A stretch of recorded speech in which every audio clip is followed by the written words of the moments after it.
তারা যে এতদিন রেখে দিয়েছেন, কোন কোন আইনে রেখে দিয়েছেন বলেন? আপনার দেশের ভেতরে তো তারা নিয়ে আজ গন্ডগোল। যদি এখানে পাঠিয়ে দিতেন, আমরা হয়তো তারা আল্লাহর কাছে পাঠিয়ে দিতাম। জান্নাতে যাবে না জাহান্নামে যাবে আমরা জানি না, সে সরাসরি নিরাপদে চলে যেত। আপনার কারণে আমরা পারছি না।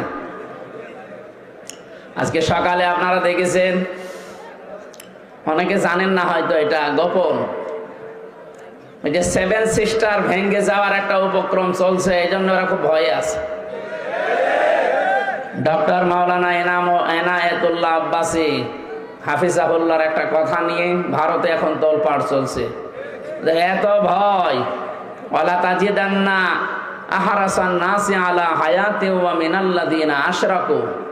আল্লাহ কোরআনে দিয়েছেন, হে নবী, সবচাইতে বেশি জীবনের উপরে মায়া দেখতে